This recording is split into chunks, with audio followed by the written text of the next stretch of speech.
Edrin had always said that Veleris was like a strip club at midday, mysterious from a distance, but up close, a depressing reminder of what used to be. Standing in the shadow of a once great tower, now just a skeletal finger pointing accusingly at the sky, he couldn't help but wonder why anyone in their right mind would want to stay here. And yet, here he was, dreaming dreams that would get a less stubborn man laughed out of the nearest airlock. Edrin, you hopeless romantic, he muttered to himself, kicking a piece of rubble that definitely didn't deserve such violence. It skittered across the cracked pavement, joining countless other remnants of a past no one remembered fondly. The aliens running the place, the Domini, had a special talent for crushing human aspirations like bugs under their purple, slithery feet. They were as charming as a tax audit and twice as likely to ruin your day. Edrin had the pleasure of knowing one personally, a fact he relished as much as a surprise colonoscopy. Hey, Edrin, stop looking like you're about to write a sonnet to the garbage. The voice belonged to Null, a Domini overseer with all the warmth of a broken heater. Null had appointed himself Edrin's personal reminder that dreams were best left in storybooks. Just taking in the view, Edrin replied, his voice dripping with sarcasm. Bit overcast today, don't you think? Null slithered closer, his elongated, segmented body making him look like an overgrown nightcrawler someone had dressed in a suit. You know the rules, human. No dawdling, and definitely no dreaming. Edrin scratched his chin, where the stubble was gathering like a rebellious colony. Dreaming's the only thing left to do around here, Null. Unless you've got a secret stash of holofilms. The overseer eyed him with about as much affection as a cat watching a crippled mouse. Dreams won't fix this place. Neither will your charming personality, but here we are. Edrin sighed, turning his gaze back to the cityscape, a patchwork of forgotten technology and alien scaffolding.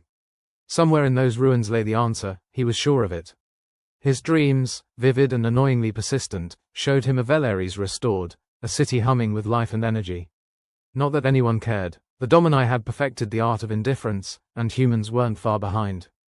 Got to hand it to you, Edrin, Null continued, his voice as smooth as gravel. You human folk are stubborn, if nothing else. Always dreaming of things you can't have. Yeah, well, if we didn't dream, we might get as miserable as you. It was a line Edrin had used before, but it never failed to get under the overseer's skin. Not that he could see a skin, but he imagined it was there somewhere, hidden under layers of contempt. A low, unsettling chuckle escaped Null's mouth, at least, Edrin assumed that's where it came from. With the Domini, you could never be sure. Keep dreaming, Edrin. Keeps you out of trouble. And if I find something? Edrin pushed, tapping into that dangerous well of hope he kept under lock and key. Null snorted, a sound like a clogged vacuum cleaner. If you find something, I'll eat my own tentacles. That's a promise, Edrin shot back, walking away before Null could reply. No point wasting perfectly good sarcasm on a lost cause.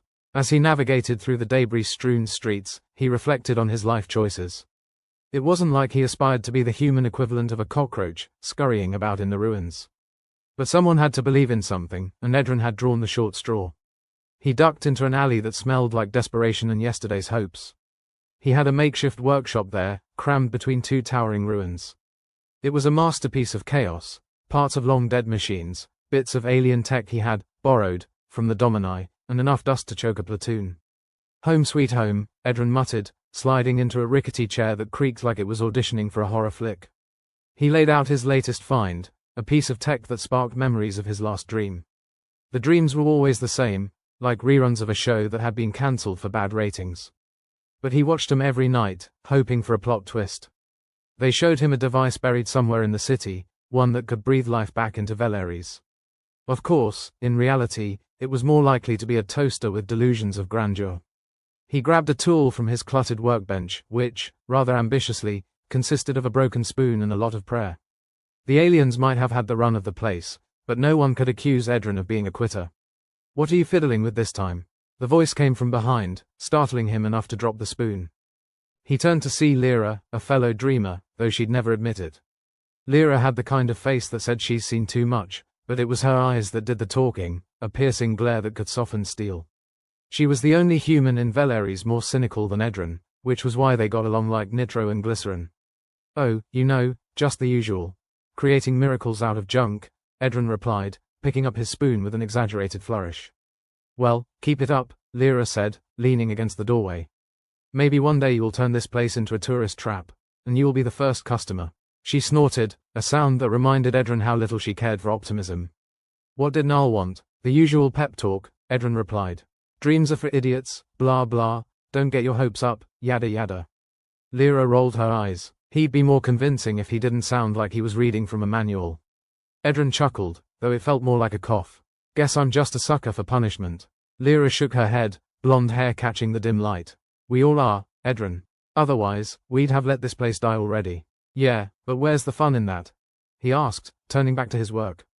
Gotta have something to piss the Domini off with. Well, just don't blow us up, okay?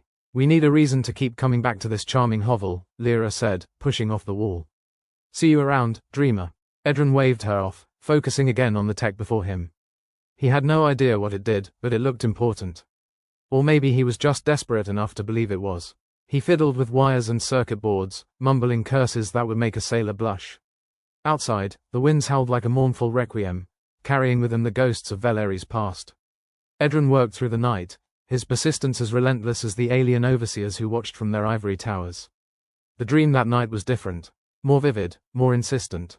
He saw the city, but this time it wasn't just alive, it was thriving. The streets were bustling, the towers gleaming, and among the crowd, he saw a familiar face. His own, older and more confident, surrounded by people who believed. He woke with a start, the kind that left you wondering if your mind was playing tricks. But this dream was clearer, sharper, like a knife cutting through the fog of despair. The next morning, Edren was back at it, a renewed determination in his step. He avoided Narl, who was likely busy inventing new ways to ruin someone else's day. Instead, he found himself gravitating towards the old tech markets, where dreams went to die. The market was a cacophony of haggling voices and clinking metal, a symphony of lost causes. Edren sorted through piles of electronics, each more useless than the last. But today felt different, like fate had decided to stop being a jerk for 5 minutes.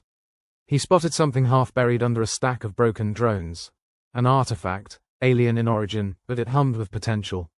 It was the kind of thing that made you think, maybe, that tantalizing word that kept Edren going.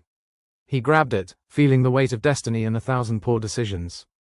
The vendor, a grizzled old man who looked like he'd been here since the beginning of time, eyed him with suspicion. You sure you want that, kid? The vendor asked, his voice rough as sandpaper. Why, you got something better? Edren replied, sarcasm his only defense. The vendor shrugged. Last guy who touched it disappeared. Could be cursed. Edren laughed. Cursed? That's just a bonus. He paid the man with whatever currency passed for money these days, scraps, promises, and a bit of luck. As he left, he felt the vendor's eyes on his back, like the old man was watching a ghost. Maybe he was. Back at his workshop, Edren examined the artifact like it held the secrets of the universe. And maybe it did. He fiddled, adjusted, cursed some more, and finally, after what felt like an eternity, the thing powered up with a soft hum. Lights blinked to life, casting eerie shadows that danced along the walls. It was a start, and in Veleris, a start was as good as a miracle. Edren leaned back, a grin spreading across his face. Take that, Narl, he muttered, picturing the overseer's reaction.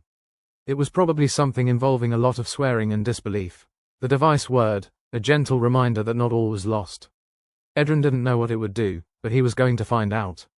Somewhere in the mess of old tech and forgotten dreams, hope stirred. He looked out at the city, still broken, still struggling, but somehow less daunting. And for once, Edren felt like maybe, just maybe, the story wasn't over. The dream wasn't dead, and neither was he.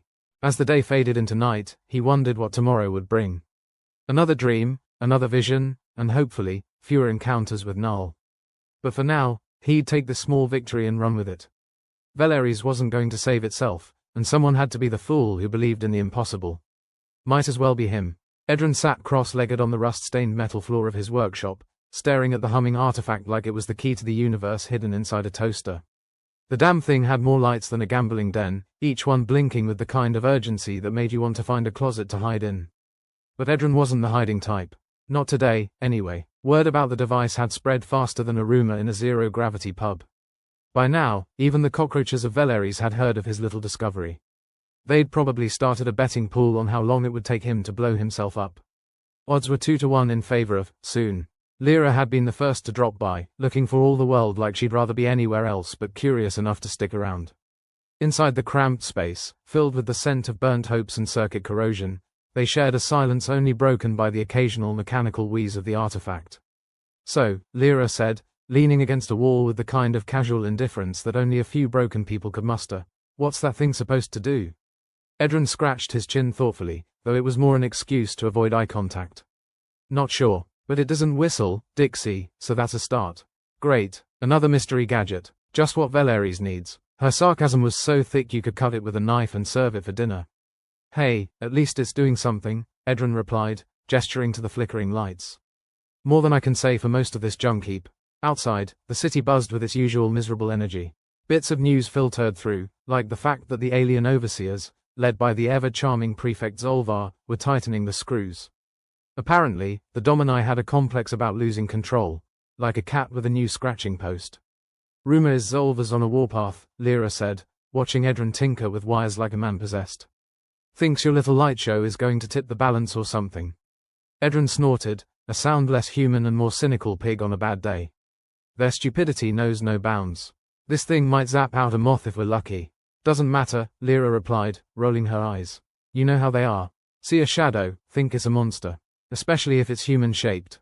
The Domini had always been paranoid. Give them a whiff of something that smelled like rebellion, and they'd lock down the city faster than you could say, overreaction. Edrin's dreams, once a personal quirk, were now the talk of the town. Everyone from the market trawlers to the downtrodden workers whispered about the human who dared to hope. The others are talking, you know, Lyra continued, her voice a shade softer.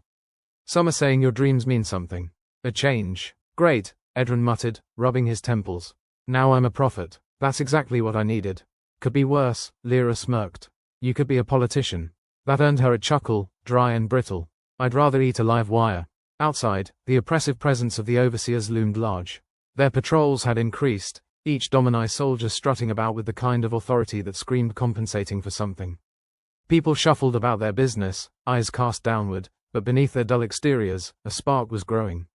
Edrin knew it was only a matter of time before Zolvar made a move. The prefect was a creature of cold calculations, each plan meticulously crafted to maintain control. Rumors said he had the emotional range of a brick, and about as much compassion. As if on cue, Edrin's thoughts were interrupted by a loud, authoritative thud on the workshop door. More of a demand than a greeting. Lyra raised an eyebrow. Friends of yours? Must be the welcome committee, Edrin grumbled, pushing himself to his feet. He opened the door to find a Domini enforcer, all angles and hard edges, staring at him like he was a stain on an otherwise spotless uniform. Edrin, the enforcer's voice dripped with disdain, the prefect wishes to see you. Now, well, isn't that just my lucky day, Edrin said, flashing a smile that didn't reach his eyes. Lead the way, sunshine. Lyra grabbed his arm as he turned to leave. Be careful, she whispered, her voice barely audible over the hum of the artifact. Always am, Edrin lied, extricating his arm gently. He left the workshop, following the enforcer into the streets of Veleris, where the air crackled with unspoken tension. The path to Zolvar's headquarters was a lesson in Domini architecture, sharp, unforgiving, and as welcoming as a slap in the face. The building loomed over the city like a giant middle finger, a testament to alien superiority. Edrin couldn't help but admire the consistency. Inside, the decor didn't improve. Grey walls, grey floors, and furniture that looked like it had been designed for maximum discomfort. Zolvar's office was no exception, a barren expanse dominated by a formidable desk behind which the prefect sat, radiating authority like a heat lamp. Edrin, Zolvar said, his voice smooth but cold, like a snake with manners. Sit. Edrin obeyed, dropping into a chair that felt like it had a personal vendetta against his back. To what do I owe the pleasure, prefect? Zolvar regarded him with eyes that seemed to bore into his soul, if Edrin had any soul left unscorched. You've been causing quite a stir, human. Your dreams, your activities are disrupting the peace. Peace? Edrin leaned forward, feigning incredulity. Did I miss a day? This place is about as peaceful as a knife fight in a phone booth. The prefect's expression didn't change, not so much as a flicker of annoyance. Your insolence is noted, but I'm more concerned about how others perceive you. You're becoming a symbol of resistance. Symbol? Hell, I just wanted to find a decent cup of coffee. Edrin shrugged, the motion exaggerated. Can't help it if people have poor judgment. Zolvar's lips twitched, a near smile that would have been terrifying if it wasn't so condescending. Regardless, the Domini cannot allow such sentiments to flourish. You must cease your activities immediately, or there will be consequences. Edrin met the prefect's gaze, holding it with a defiance he didn't quite feel. And if I don't, then you'll find out just how inhospitable Veleris can truly be. The threat hung in the air, thick and suffocating. But Edrin had never been one to back down from a fight, even a losing one. Guess we'll see, won't we? Zolvar waved a dismissive hand, signaling the meeting's end. Think carefully, human. You're at a crossroads. As Edrin left the office, he thought about crossroads and choices and how life was really just a series of bad decisions strung together with the occasional stroke of luck. He had a feeling his luck was running thin, but that was tomorrow's problem. Back in the streets, he found himself gravitating toward the center of the city, where people gathered under the watchful gaze of Domini patrols. Whispers filled the air, hushed conversations punctuated by nervous glances. Edrin could feel the weight of their stares, each one a question, a plea, a flicker of desperate hope. You really have them talking. Lyra appeared by his side, as if summoned by his thoughts. You ready for this? Ready as I'll ever be, Edrin answered, looking out at the faces of Veleris. They want change. They deserve it, and you think you're the one to give it to them? Her voice held a mix of skepticism and something else, something fragile and elusive. Not really, he admitted, a rueful smile tugging at his lips. But someone has to try. Lyra nodded, accepting his answer with a nod that spoke volumes. Then let's make some noise. Together, they walked into the gathering, where dreams and reality collided in a volatile mix. The Domini watched, their presence a constant reminder of the stakes. But for Edrin, it was just another day in the ruins, a chance to be more than a footnote in a story of despair. He didn't have all the answers, just a hunk of flickering tech and a stubborn belief that maybe, just maybe, things could be different. It wasn't much, but it was a start. And in Veleris, that was everything. As the crowd grew, Edrin climbed onto a nearby platform, a makeshift stage amidst the rubble. Eyes turned toward him, expectant, weary, but alive with the possibility of change. His heart pounded in his chest, a rhythm of doubt and determination. Hey, he began, his voice louder than he intended, echoing off the walls of the city that refused to die. I don't have a speech prepared or a grand plan. Just a dream of something better. The crowd murmured, a wave of agreement and skepticism. Edrin raised a hand, cutting through the noise. The Domini might think we're beaten, that we're too broken to matter. But we're still here, aren't we? A cheer rose, tentative at first but growing in strength. Edrin felt Lyra's presence beside him, a reassuring anchor in the storm. He continued, driven by something larger than himself, a force that defied logic and reason. Veleris isn't dead. We're not dead, not yet, he declared, feeling the truth of it in his bones. So let's give the Domini something to worry about. Let's show them what humans can do when we stop dreaming and start acting. The crowd erupted, a surge of energy that coursed through the city like an electric pulse. Edrin stood there, a man with a dream, a device, and a whole lot of stubborn hope. It wasn't much, but it was enough. As the noise died down, as the people dispersed, Edrin knew the real fight was just beginning. The prefect would come, the overseers would tighten their grip, but for now, there was a spark in the darkness. And for Edrin, that was everything. Edrin slouched into the dimly lit backroom of a run-down tavern that, judging by the smell, had seen more action than a soldier on leave. The room was packed with a collection of fellow humans, all looking like they'd been scraped off the bottom of society's boot. Welcome to the revolution, muttered a toothless old man with more enthusiasm than sense. Edrin couldn't help but chuckle. Looks more like a wake. Who died? Hope it wasn't my self-respect. I'd hate to have that on my conscience. Lyra nudged him in the ribs. Shut up and listen. These folks are with you. With me, or just tired of breathing Domini-flavored air? A young woman with a face like a half-baked loaf of bread piped up. We heard what you said. We want that change you're talking about. Edrin looked around. The room was filled with folks wearing expressions that balanced precariously between hope and, what the hell have I gotten myself into? He sighed, raking a hand through his hair. All right, let's say we give the Domini a run for their money. But let's be real, we're no match for their tech, numbers, or their complete lack of humor. The old man cackled, a sound like a rusty hinge giving up the ghost. They can't take a joke, true enough. But they've got a blind spot big as their collective ego. And that is? Edrin asked, folding his arms. Us, Lyra said, her eyes gleaming with that dangerous mix of determination and insanity. They don't see us coming because they don't think we can do anything but bow and scrape. He considered this, nodding slowly. Okay, I'm in. Let's start small, though. I don't fancy getting zapped before breakfast tomorrow. We've got ideas, the young woman said, a determined set to her jaw. Good, Edrin replied, because if this goes south, we'll be meeting in a different kind of room.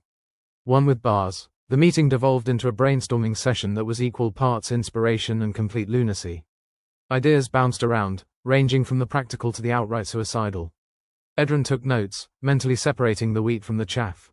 Mostly chaff. As the night wore on, the crowd dwindled, leaving Edrin, Lyra, and a handful of diehards plotting their first act of defiance.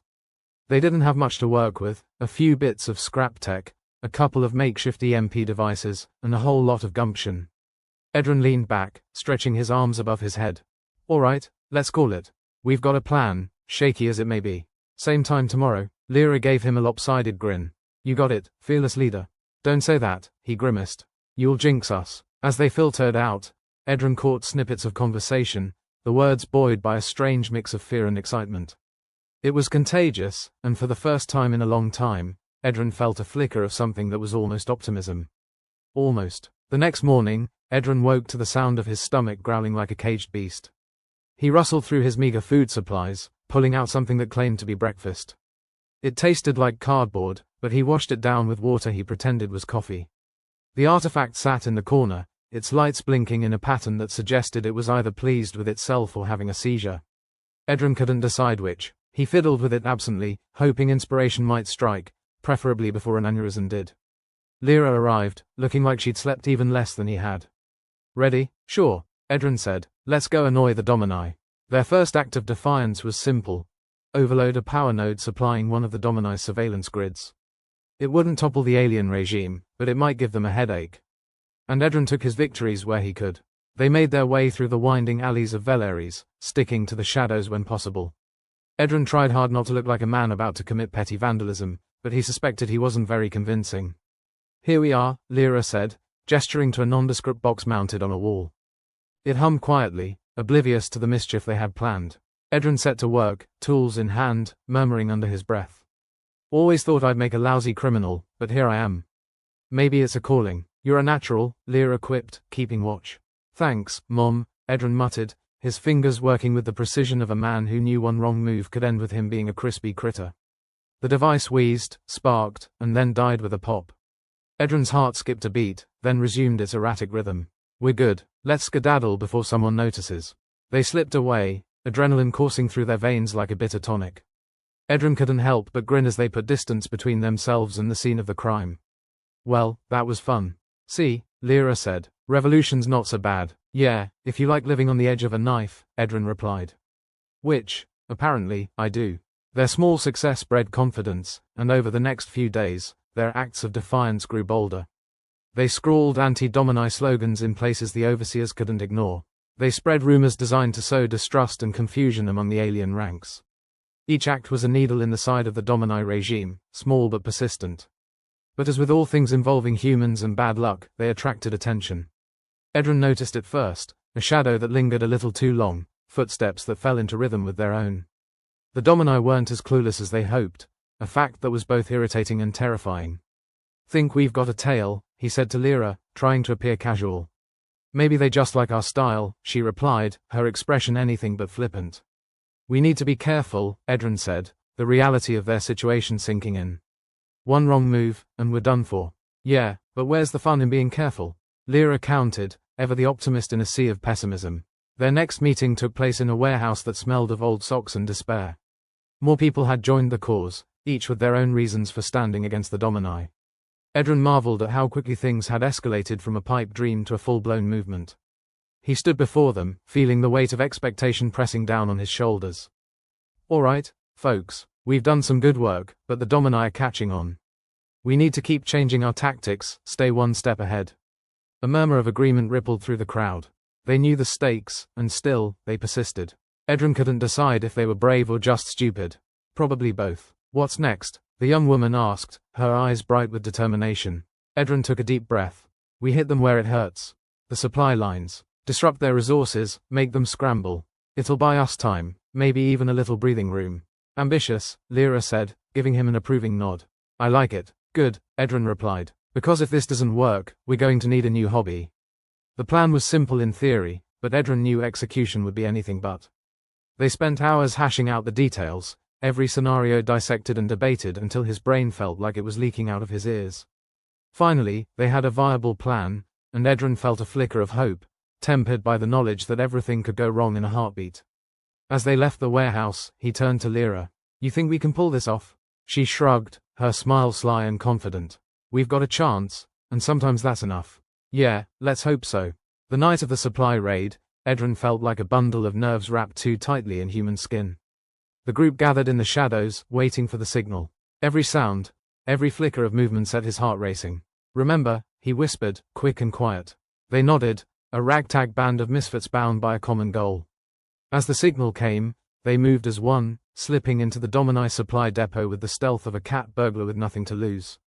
Edrin's heart pounded as they worked, disrupting the supply lines, sabotage dressed as guerrilla warfare.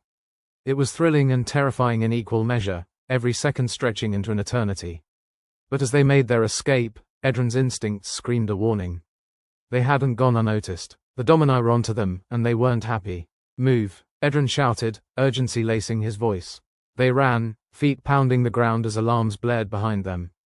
Edrin's lungs burned, sweat slicking his skin as they darted through the maze of alleys. The Domini were relentless, and Edrin could almost feel their hot breath on his neck. But somehow, miraculously, they slipped away, finding sanctuary in the tangled streets of Veleris. Edrin collapsed against a wall, gasping for breath, a giddy, manic laughter bubbling up. "We did it," Lyra said, her eyes alight with triumph. "Yeah," Edrin replied, grinning like a madman. "We did. It was a small victory, but a victory nonetheless. And in a world as dark as theirs, even the smallest light was worth cherishing." They'd won this round, but Edrin knew the Domini would come back stronger, angrier. He chuckled to himself, the sound tinged with madness and resolve. This was their life now, a dance with danger that could end any number of ways, none of them pleasant. But for the first time, Edrin felt alive. And that, he decided, was worth the risk. Veleris had many charms, none of which were particularly charming. The kind of place where dreams went to die and unemployment was the city's main export. Edrin had grown up here, and it was still his favorite dumpster fire on any given planet. As he and Lyra skulked through the back alleys like the shadiest of shadows, he couldn't help but feel the familiar mixture of nostalgia and existential dread. Kind of like running into an ex at a bar, the bar being your life. "So, what's next on the agenda?" Lyra asked, her voice a little too chipper for someone who was one step away from becoming an alien's lunch. "We need to lay low for a bit," Edrin replied, scanning the streets for any sign of Domini patrols. Those guys really knew how to ruin a revolution. Let the heat die down after the supply raid. Maybe take up knitting. "Knitting? You think the Domini will see a scarf and just give up?" Lyra smirked. "Worth a try," Edrin shrugged. "But seriously, we need to adapt. Zolvar knows we're out here and that prick won't rest until we're either dead or enslaved. And I prefer neither." Their rebellion was young, barely out of its diapers, and as such, prone to making messes. Zolvar, prefect of the Domini, was already onto them, tightening his iron grip around Veleris with all the subtlety of a drunk elephant. If adapting was the name of the game, Edrin figured he'd start by growing eyes in the back of his head and investing in a nice pair of running shoes. Days dripped by like molasses, each one more nerve-wracking than the last. With the attention they were garnering, Edrin's group had to rethink their tactics. They needed something new, something that screamed innovation, or at least whimpered it in a very decisive manner. The rundown tavern's backroom was their usual haunt, and the door creaked in a way that could only be described as a cat slowly dying. Inside, a collection of the usual suspects lounged about, using beer as a temporary salve for their collective anxiety. "Morning, fearless leader," the toothless old man grinned with what he had left of his dental capabilities. "Morning, elder statesman," Edrin shot back, taking a seat. "Dish up the day's insanity." "Plan's simple," the young woman began, her enthusiasm bordering on the masochistic. "We hit their comms, cut off their communication, make Zolvar think he's lost control." Edrin rubbed his temples. "Oh, sure. Just saunter in and unplug the Domini's interstellar Skype. Piece of cake." "Hey, at least it's better than knitting," Lyra quipped. "You'd be terrible at it, anyway." All right, Edrin conceded, holding his hands up as if fending off their sarcasm. "We cut off their comms. But we need a way out just in case things go sideways faster than usual." He glanced around the room, seeing faces filled with a strange mix of hope and desperation. The kind of optimism that only comes before an epic failure or a wildly unexpected success. "We'll use the old sewers to escape, in case it all goes to hell," Lyra suggested, grinning. "Where your dreams go to die, right?" "Exactly," Edrin replied. "And they're great for getting lost and dying horribly too, which might be a bonus if this thing turns south." The night of the comm raid arrived like a bad hangover. Edrin's heart was doing a fair impression of a jackhammer as they made their way to the Domini comm center.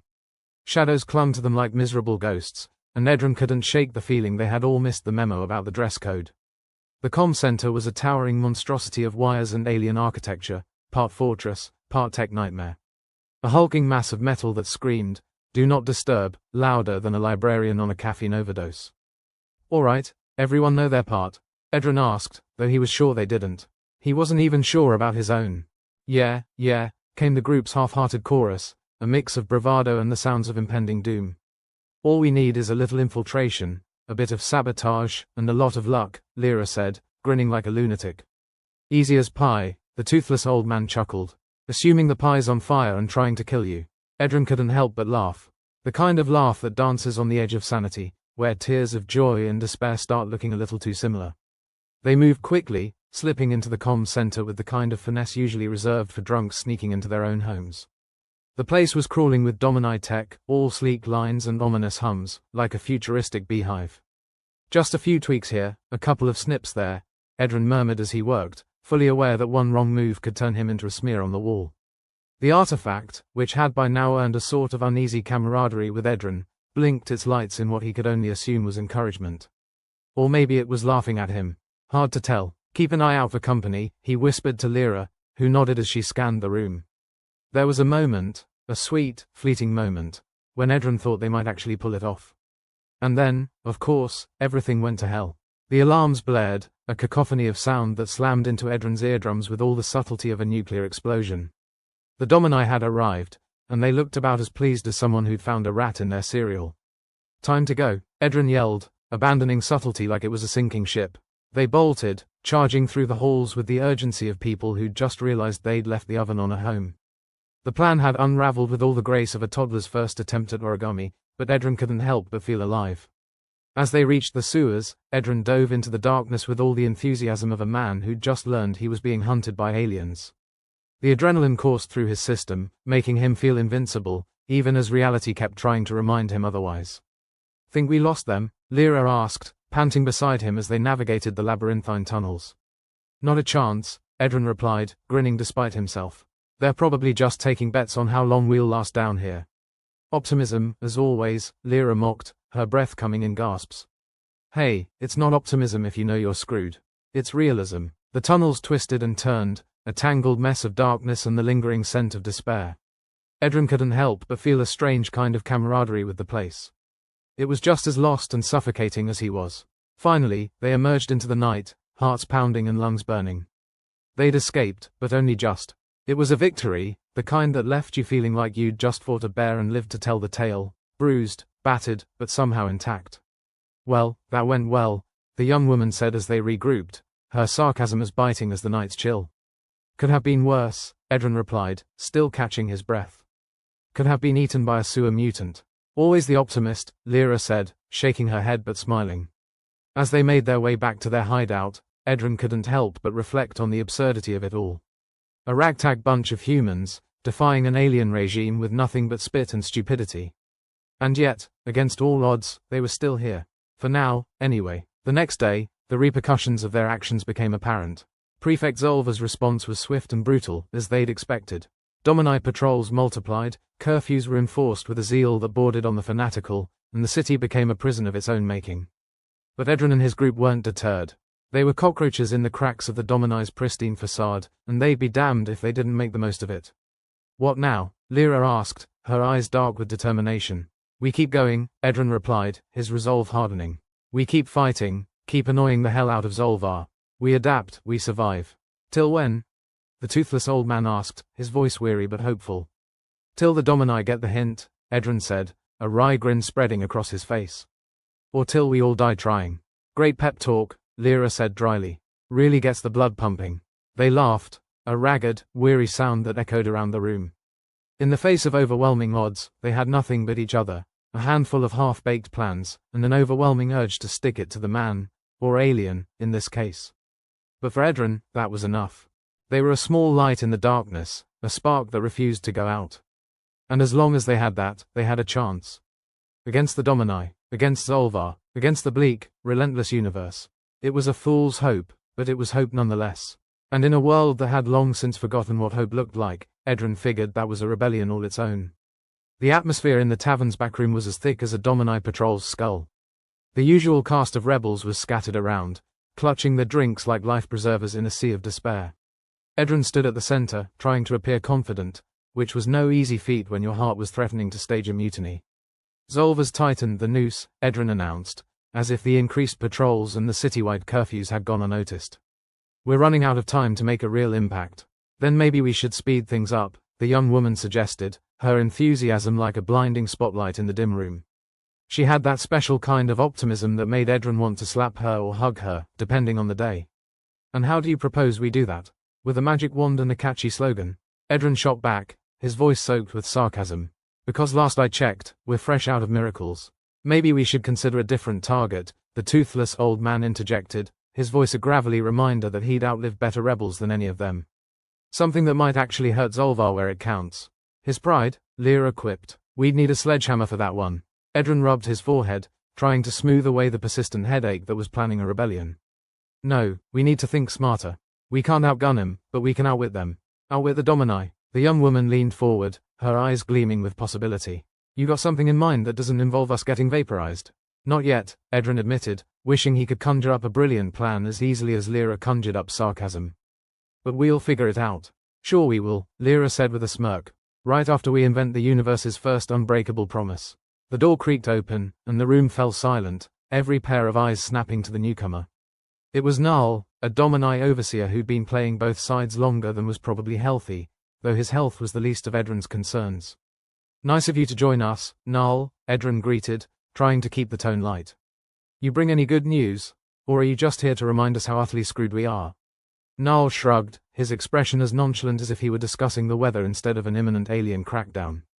Zolvar's doubling down. He's got a bug up his ass about one of his top engineers going missing. Thinks it's all connected to your merry band of misfits. Fantastic, Edron sighed, as if we didn't have enough problems. So what's the play? Lyra asked. We just sit here and wait for him to come knocking. Before Edron could answer, Null glanced around, his eyes settling on the young woman with an intensity that set alarm bells ringing in Edron's head. I'd suggest looking inward, Edron. You might find the source of your problems a little closer to home. The room went silent, tension stretching like an overdrawn bowstring. The young woman shifted uneasily under the scrutiny, her earlier enthusiasm replaced by a nervous energy that had Edron's gut twisting. What's that supposed to mean? Edron asked, his voice low and dangerous. Null leaned back, arms crossed in a way that suggested he was enjoying the drama far too much. Just a friendly reminder that trust is a fragile thing in this line of work. Cut the cryptic crap, Null, Lyra snapped. You think we've got a traitor? Edron's eyes narrowed as he looked at the young woman, who seemed to shrink under the collective gaze of the room. Is there something you want to say? She opened her mouth to respond, but hesitation hung heavy in the air, and the seconds stretched into eternities. The toothless old man broke the silence, chuckling darkly. Well, this is a twist worthy of a soap opera. Too bad we don't have any popcorn. Edron felt a profound weariness settle over him, the kind that came from fighting battles on too many fronts. If there's something we need to know, now's the time. To his surprise, the young woman squared her shoulders, defiance flashing in her eyes. I didn't betray anyone, she said, her voice steady despite the weight of the accusation. But there are ears everywhere, and maybe some things were overheard that shouldn't have been. Fantastic, Lyra muttered, rolling her eyes. So we're not just dealing with a hostile alien regime, but also a neighborhood gossip circle. Perfect, Edron sighed, pinching the bridge of his nose. We need to regroup, rethink our strategy from the ground up. And we need to do it fast, before Zolvar really tightens the screws. Or before someone else decides they like the sound of a Domini reward, the toothless old man added, his grin as bare as the rest of him. Trust issues aside, Lyra said, what's the new plan, Edron? We can't just sit here waiting for the end credits. Null cleared his throat, drawing their attention once more. Zolvar's got a shipment of new tech coming in. Some kind of prototype he's been working on. Might be worth a look. What's the catch? Edron asked, knowing full well that good intel never came without strings attached. Other than the usual likelihood of getting caught and executed. Null raised an eyebrow. Just that it's heavily guarded, and you'll have to move fast. Sounds like our usual Tuesday, the young woman said, her earlier defiance softening into a tentative camaraderie. We can do fast. Edron nodded, feeling the resolve settle back into his bones. All right, we'll hit the shipment. Could be our chance to turn the tables. Assuming we don't get squashed in the process, Lyra chimed in.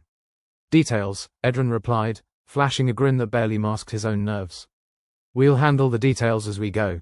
The night was a thick blanket of shadows as Edrin and his group approached the shipment's location. The place was crawling with Domini, and the air hummed with the energy of their advanced tech, making Edrin feel like a caveman armed with a stick in a world of plasma rifles. "You sure this is a good idea?" Lyra whispered, crouching beside him behind a stack of crates that seemed to be the universal hiding spot for would-be saboteurs. "Nope," Edrin replied, "but we're all out of good ideas. We're working our way down the list." The young woman peered around the crates, her eyes scanning the area with an intensity that almost made Edrin forget his earlier doubts about her. "I see about a dozen guards, all armed to the teeth. This is gonna be fun." "Fun is one word for it," Edrin agreed, though his definition of fun usually involved fewer chances of being shot. Null, who had inexplicably decided to tag along, leaned over with the kind of smirk that made Edrin question his sanity for trusting him. "Remember, faster you move, less likely you'll catch a stray bolt." "Yeah, thanks for the tip," Lyra said dryly. "I'll be sure to add it to my survival guide." Edrin took a deep breath, steeling himself. "All right, we do this quick and quiet. In, grab what we can, and out before anyone knows we're here." "And if they do?" the toothless old man asked, cocking an eyebrow. "Then we improvise," Edrin replied, "and hope our improvisation skills are up to snuff." With a final nod, they moved as one, slipping into the shadows with the kind of graceless determination that had become their trademark. The Domini guards were alert, but Edrin's group had the advantage of desperation, and if history had taught him anything, it was that desperation often trumped discipline. The young woman crept forward, her movements fluid and confident. She reached the first guard, dispatching him with a quick, silent motion that left Edrin both impressed and a little terrified. Maybe she was hiding more than just loyalty issues. "One down," she whispered, signaling the others to advance. "See, this is why I like having you around," Lyra murmured, her grin a sliver of moonlight in the darkness. They pressed on, slipping past guards with a mix of luck and sheer audacity. Finally, they reached the shipment, a collection of crates brimming with Domini tech that seemed to pulse with a life of its own. "Now comes the fun part," Edrin muttered, prying open the nearest crate. Inside was a device that looked like someone had taken a blender and an atom smasher and decided to see what happened when they were in the same room. "Any idea what it does?" Lyra asked, eyeing the artifact warily. "Not a clue," Edrin admitted, "but if it's important to Zolvar, it's important to us." "That's comforting," Lyra said, her voice dripping with sarcasm. "Let's just hope it doesn't blow up in our faces." "Yet," the toothless old man added, as if his role was to keep them grounded in the bleakest way possible. With the Domini guards still blissfully unaware, they secured as many of the devices as they could carry. Edrin's heart pounded in his chest, a relentless reminder of the stakes.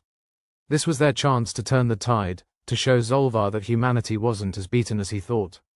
As they made their way back, the young woman stumbled, her foot catching on a loose stone. Time seemed to slow as she fell, the sound echoing like a gunshot in the quiet. In an instant, the guards were on high alert, and the shadows that had been their allies turned against them. Edrin cursed under his breath, the plan unraveling like a cheap sweater. "Move!" he shouted, adrenaline and panic blurring his vision. "Get out of here!" They sprinted for the exit, the Domini in pursuit, their weapons lighting up the night like a fireworks display from hell. The young woman scrambled to her feet, her face a mask of determination and fear. "Sorry," she gasped, falling in beside Edrin as they ran. "Guess I'm not as stealthy as I thought." "None of us are," Edrin replied, pushing her forward as a bolt of energy sizzled past. "But we're alive, and that's gotta count for something." "Sure does," Lyra panted, her eyes wild with the thrill of the chase. "Counts for us being the universe's biggest nuisances." They burst through the perimeter, ducking and weaving through the chaos. The plan had gone sideways, but they'd gotten what they came for, and that was a victory, however small. As they regrouped in the safety of their hideout, the room filled with the ragged sounds of relief and exhaustion. Edrin looked around at his team, battered but unbroken, and felt a flicker of hope amidst the chaos. "We did it," the young woman said, her voice drenched in disbelief. "We actually did it." "We sure did," Edrin replied, grinning despite himself. "And tomorrow, we figure out what the hell we stole and how to use it." "And if we can't?" Lyra asked, arching an eyebrow. "Then at least we'll have annoyed Zolvar," Edrin said, chuckling. "And that's worth something, right?"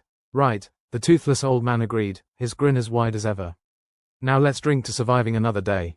Edrin nodded, raising a glass to the future, a future that seemed as uncertain as ever, but one that was theirs to fight for. And fight they would, with every ounce of stubborn humanity they possessed. The back room of the tavern crackled with a tension that could slice through the thickest Domini armor. Edrin stood at the center, clutching the alien tech they'd risked their necks for. It looked like a cross between a fancy toaster and a torture device, not unlike most things the Domini cherished. Lyra, as usual, was leaning against the wall with a smirk on her face, eyeing the device like it was about to sprout legs and start dancing. So, fearless leader, do we feed it bread or scream at it to make it work? Edron grunted, flipping the device over, his fingers tracing the strange symbols that looked like someone had let a toddler loose with a spirograph. If I knew, I'd be in the Domini's top brass, not huddled in an underground tavern. Null, who had made it back with the kind of ease that suggested either incredible skill or a lack of concern for his own skin, lounged in a corner. His eyes were sharp, watching the interplay like it was some cosmic comedy show. I bet it's a lint remover. Zolva's been looking a bit unraveled lately. Maybe it's a self-destruct device, chuckled the toothless old man, his laugh like a rusty hinge. Press the wrong button, and boom, no more world domination for them. Let's test that theory after I'm out of the room, Lyra shot back. I like my hide intact, thanks. Edron set the device on the table with a frustrated huff. His mind was working overtime, trying to piece together the puzzle. The Domini were masters of tech, always 2 steps ahead, leaving humanity scrabbling in the dirt. But there was something about this device, something he couldn't quite put his finger on. The young woman, still shaking off the adrenaline from their escapade, moved closer. Her eyes were bright, like she was seeing the gears in Edron's brain spinning wildly. I believe in you, she said, the quiet determination in her voice cutting through the room's cynicism. You'll figure it out. Belief's a nice luxury, Edron muttered. But right now, I'd settle for a manual. The room fell silent, everyone waiting, and Edron could almost hear the collective heartbeat. It was a weirdly comforting sound, knowing they were all in this mess together, united by the common goal of not getting exterminated. Then, in a moment of clarity, perhaps born out of the desperation that seemed to accompany all great ideas, Edron's eyes lit up. Hang on, he said, his voice a mix of disbelief and excitement. This isn't a weapon, it's a jammer. Come again? Lyra asked, her sarcasm momentarily replaced by interest. A jammer, Edron repeated, the pieces falling into place. The Domini rely on networks, on tech communicating with each other. This thing can create. Let's call it a technical tantrum. Null's eyebrows shot up. So, you're saying we can use their toys against them? Exactly, Edron grinned, the cynicism peeling away to reveal something almost like hope beneath. We could mess with their systems, give ourselves a fighting chance. The room buzzed with a new energy, a shared vision taking root. It wasn't a perfect plan. Hell, it wasn't even a good plan. But it was something. The toothless old man slapped his knee. I'll drink to that. Been too long since we put a real dent in their plans. What's the catch? Lyra asked, always the voice of reason, or pessimism, depending on the moment. We have to get close enough for it to work, Edron admitted. And it'll only buy us some time. But time's exactly what we need. Null gave a slow nod, the kind of nod that said he was already calculating the angles. Risky, but if it pays off, Zolvar won't know what hit him. Edron looked at each of them, seeing the spark of rebellion ignite once more. They were a ragtag bunch, far from perfect, but they were his ragtag bunch. All right, then, we hit them where it hurts. Let's make some noise. As they hashed out the details, the room felt less like a haven for lost causes and more like the starting line for a race they might just win. Hours later, the plan was set. Edron leaned against the wall, exhaustion tugging at his bones, but his mind was clearer than it had been in weeks. The Domini thought they had humanity cornered, like rats in a maze, but rats could bite back. Lyra approached, her usual smirk replaced with something softer. You're not as hopeless as you look, you know. Thanks, Edron said dryly, meeting her gaze. That means a lot coming from you. Don't let it go to your head, she replied, slapping him on the shoulder. We've got work to do.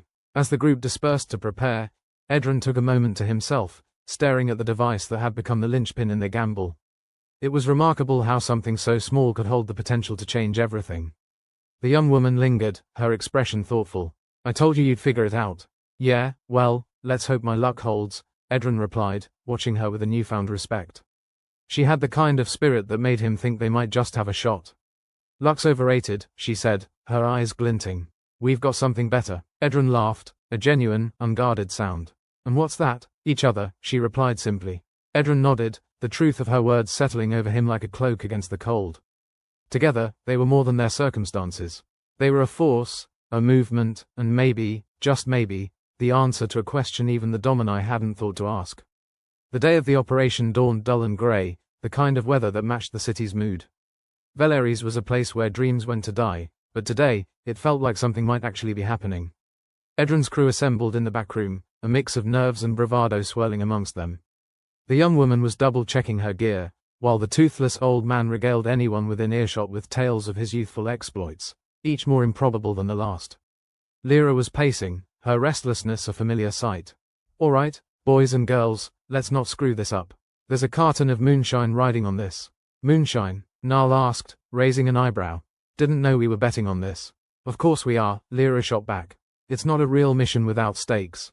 Edron couldn't help but chuckle, even as his stomach churned with anticipation. This was it, the moment they might turn a whisper of hope into a shout loud enough to shake the stars. "Everyone ready?" A chorus of affirmatives met his question, and he felt something settle within him. Fear, yes, but also a steel thread of determination. They had a plan, a chance, and they were going to grab it with both hands. As they moved out, the world seemed to hold its breath, waiting to see if they would succeed or fade into another footnote in the Domini's relentless expansion. The city loomed around them, a reminder of what was at stake, the lives they were fighting for, the future they hoped to claim. They reached their target, a Domini communications hub nestled within the heart of the city. It was a fortress of technology, bristling with antennas and guarded by the finest the Domini had to offer. "Looks friendly," Lyra muttered, eyeing the guards. "Think they'll let us in if we ask nicely?" "Sure. Right after they give us the keys and a guided tour," Edron replied, his gaze steely. "Let's make this quick." The young woman slipped into the lead, her movements precise and measured. Edron had to admire her focus. It was like watching an artist at work, each step a stroke on an invisible canvas. "Almost makes me think we know what we're doing," the toothless old man whispered, sidling up beside Edron. "Fake it till you make it," Edron replied, tension knotting his insides. Narl was already at work, jamming their signals with a deftness that spoke of long practice. "Give me 2 minutes, and they'll be as blind as a bat with cataracts." Edron nodded, the countdown ticking in his mind.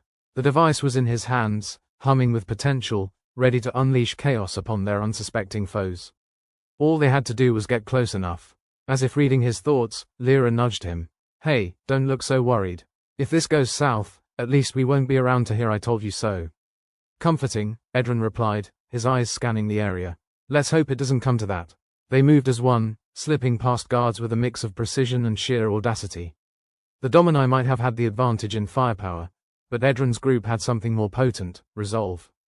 Narl finished his work, giving him the signal. Go time. Edron and the young woman moved forward, the jammer in hand. It was a tense moment, the kind that stretched time into a viscous, suffocating soup.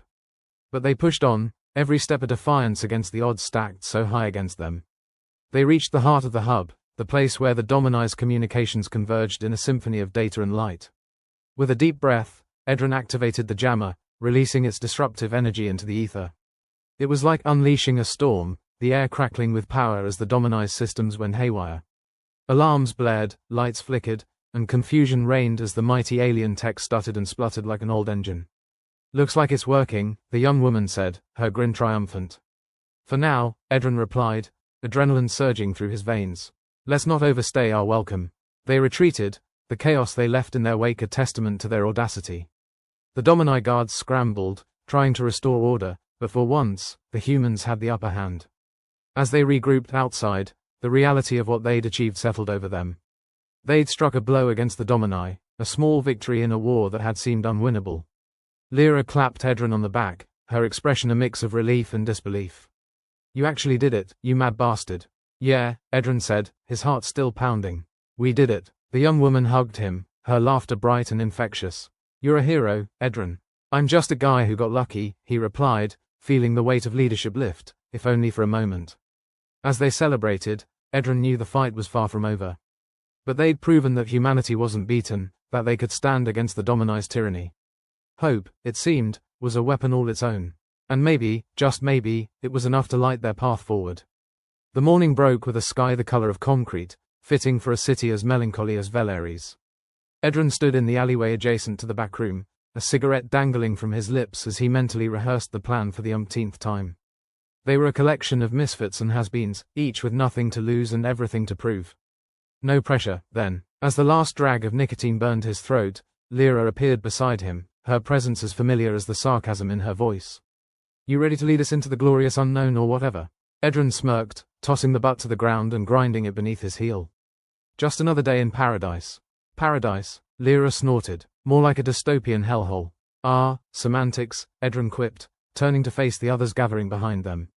Null was fiddling with a handheld device, likely something he'd cobbled together with spit and determination, while the young woman, their secret weapon, stood with the toothless old man, who was regaling her with yet another dubious tale from his youth. And that's how we stole the governor's prized hovercar with nothing but a rusty spoon and a smile, the old man finished, his eyes twinkling with mischief. The young woman laughed, though whether at the story or the man himself was anyone's guess. You always have the best stories. And the worst teeth, Null interjected, earning a chuckle from the group. All right, listen up, Edron said, drawing their attention. This is it. We get in, we jam their systems, and we make sure Zolvar wishes he never set foot on this rock.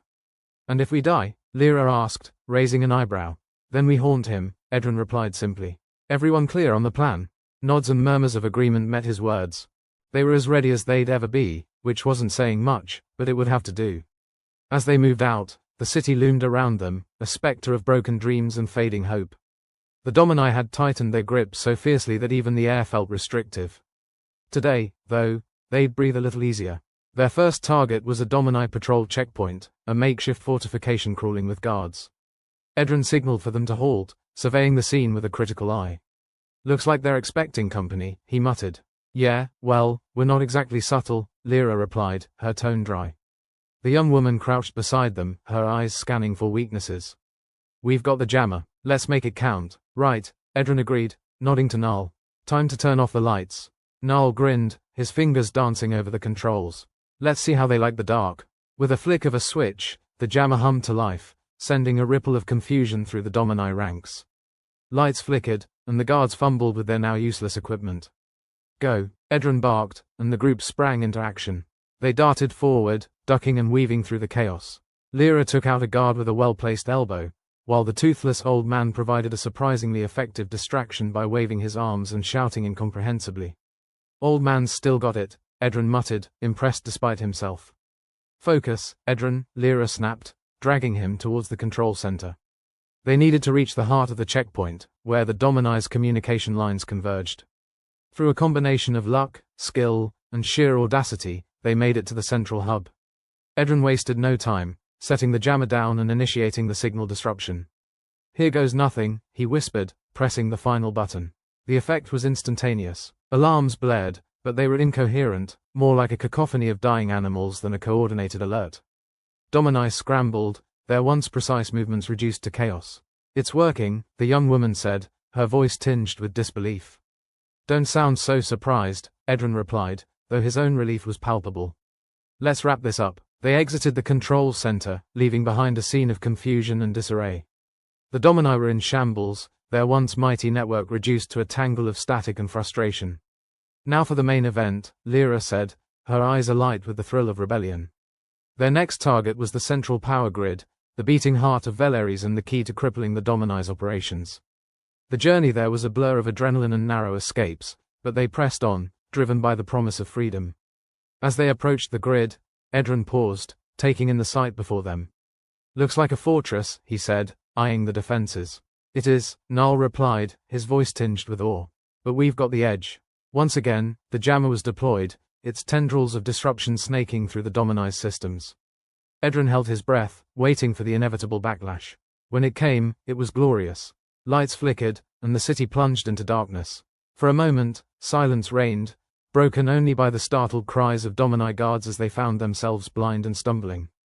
Beautiful, Lyra breathed, her voice hushed with wonder. Let's move, Edron said, shaking off the momentary reverie. They needed to capitalize on the chaos, to strike while the iron was hot. They navigated the grid with practiced ease, disabling key systems and ensuring that the Domini would be scrambling for days to recover. The young woman proved invaluable, her knowledge of the city's infrastructure allowing them to inflict maximum damage with minimal effort. As they worked, Edron couldn't help but marvel at the irony. The Domini, with all their technology and superiority, had underestimated the very people they sought to oppress. It was almost poetic in a twisted, grim dark sort of way. With the grid neutralized, they regrouped outside, the weight of their actions settling over them. They dealt a significant blow to the Domini, one that would resonate throughout the city. Lyra clapped Edron on the back, her expression a mix of pride and amusement. You really pulled it off, you lunatic. Didn't do it alone, Edrin replied, his gaze sweeping over the group. They'd come together, a motley band of rebels united by a common cause. As they made their way back to the tavern, the city seemed different, as if it were waking from a long slumber. People were emerging from their homes, tentative but hopeful, drawn by the promise of change. The toothless old man let out a whoop, his joy infectious. A new day, my friends. A new damn day. Edrin couldn't help but smile, though he knew the fight was far from over. They'd won a battle, but the war was still raging. Zolvar wouldn't take this lying down, and the Domini were nothing if not persistent. But for now, in this moment of triumph, they had something the Domini couldn't take away: hope. It was a fragile thing, as delicate as a spider's web, yet somehow unbreakable. As they entered the tavern, Edrin felt a sense of belonging he'd never experienced before. They were a family, forged in the fires of rebellion, and together, they were unstoppable. Lyra leaned in, her voice low and teasing. So, do we get that carton of moonshine now? You can drink yourself stupid later, Edrin replied, though the thought was tempting. Victory had a way of making anything seem possible. As the group settled in, exchanging stories and laughter, Edrin allowed himself a moment of peace. They'd achieved the impossible, and for once, the future didn't seem quite so bleak. The young woman nudged him, her eyes shining with determination. We did it, Edrin. We really did it. Yeah, he replied, feeling the truth of her words deep in his bones. And this is just the beginning. In the dim light of the tavern, surrounded by friends and allies, Edrin allowed himself to believe in a better tomorrow. They'd faced the darkness and emerged victorious, and though the road ahead was uncertain, they would face it together. For the first time in as long as he could remember, Edrin felt a flicker of something he'd thought long extinguished: hope. It wasn't much, but it was enough. And as they plotted their next move, laughter echoing through the room, Edrin realized that maybe, just maybe, they had a fighting chance after all. In a world ruled by the iron fist of the Domini, they were the stubborn weed that refused to die. To the rebellion, Null toasted, raising an imaginary glass. To us, Lyra corrected, her voice firm. To whatever the hell comes next, Edrin added, earning a round of cheers. As the night wore on, the tavern filled with the sounds of celebration, Edrin knew that the battle for Veleris was far from over. But they'd taken the first step on a long journey, and for now, that was enough. Together, they'd topple the alien overlords and reclaim their world, one victory at a time. They were the misfits, the overlooked, the underestimated, and God help anyone who stood in their way. Because they'd tasted victory, and they were hungry for more. The day after their audacious little caper, the broken husk of Veleris looked like it had finally remembered how to breathe. The air was still tinged with the bitter aroma of burnt circuits and crushed dreams, but it was a start. Edrin stood at the edge of the tavern roof, gazing over the city like a benevolent dictator with a hangover. Never thought I'd see the day, Lyra said, joining him with a grimace that suggested the sun was too bright for her tastes. Veleris actually looks hopeful. Yeah, well, let's not get carried away, Edrin replied, rubbing the back of his neck. Hope's a dangerous thing. Just ask any Domini still lurking around.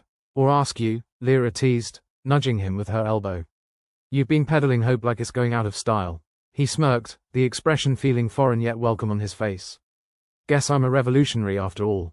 Who knew? Below, the market square was starting to hum with activity. People, actual, real, unafraid people, were out and about, talking, bartering, even laughing.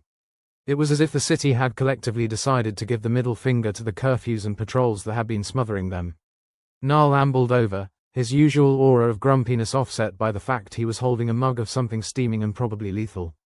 Looks like you didn't blow us all up, Edrin. I owe you a drink. You can pay me back by not making any more of those death trap gadgets, Edrin shot back. I'm tired of betting against my own life expectancy. Fine, Null said, mock sulking. I'll only make things slightly hazardous from now on. Ah, progress, Lyra quipped, rolling her eyes. The young woman, their so-called secret weapon, appeared next, her enthusiasm undiminished.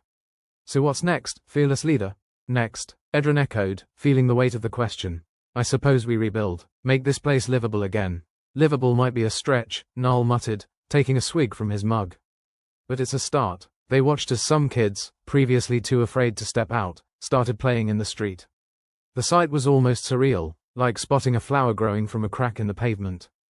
Of course, Edrin was the sort to stomp on flowers just to make a point, but even he wasn't immune to the scene's quiet optimism. It's strange, isn't it? Lyra mused, how quickly things can change. Strange and terrifying, Edrin agreed. But in a good way. like realizing you're not dead when you swore you were. So what's the plan for Veleris, then? The young woman pressed, her eyes gleaming with possibility. Survive first, Edrin said, then thrive. If we can manage it without another alien invasion, that'd be swell. Setting the bar high, I see, Narl chuckled. Hey, I'm a dreamer, Edrin replied with a lopsided grin. Just dreaming a little less foolishly these days. The toothless old man ambled out, his usual cackle replaced by a soft chuckle. I told you lot, didn't I? Told ya we'd see the day. Edrin nodded. You did, old man. Turns out, you're not just full of hot air. Full of something, that's for sure, the old man shot back, his laughter contagious. They watched the old man as he shuffled into the crowd, spinning tales that probably had little basis in reality but every bit of truth in spirit. He was a living reminder of what they were fighting for: stories, dreams, and the right to live without an alien overlord breathing down your neck. Think Zolva's licking his wounds somewhere? Lyra asked, her voice laced with satisfaction. If he's smart, he's already on a ship headed far away, Edrin replied. But knowing him, he's plotting revenge. Good thing we're plotting too, Narl said, tapping his temple like there was actually something useful inside. We'll be ready, the young woman stated, her certainty as unwavering as a stubborn rock. Edrin took a deep breath, feeling the weight of leadership settle over him like a slightly uncomfortable cloak. Yeah, we will. We've already done the impossible once. What's one more time? The market square continued to fill, the noise of life rising like a symphony of rebellion. Or maybe a cacophony. It was hard to tell the difference in Veleris. Never thought I'd say it, Lyra observed, but maybe this dump has a future. Don't get all sentimental on me now, Edrin warned, though he couldn't keep the fondness from his voice. Wouldn't dream of it, she replied, smirking. The sun dipped lower, casting long shadows over the cobblestones.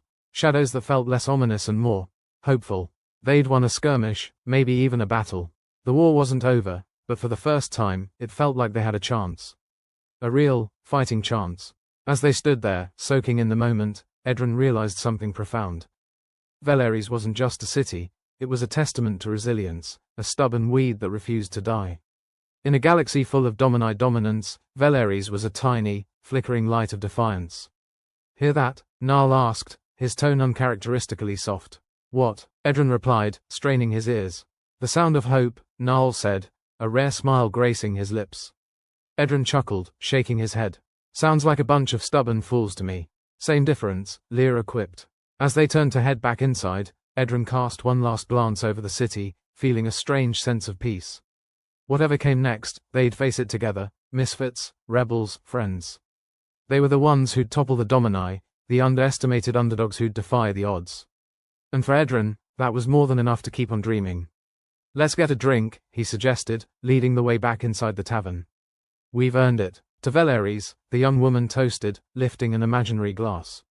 To whatever the hell comes next, Edrin added, feeling the weight of the future settle comfortably on his shoulders. They clinked their invisible glasses, laughter filling the air. The city might still be a hellhole, but it was their hellhole. And for the first time in a long time, Edrin felt like they had something worth fighting for. In the dim light of the tavern, surrounded by friends and allies, Edrin dared to believe in a better tomorrow. Together, they'd face whatever darkness lay ahead, stubborn and unyielding, like weeds in the cracks. The Domini had underestimated them once, and that mistake would be their downfall. Because in the end, they weren't just rebels, they were the future. And that was a dream worth fighting for.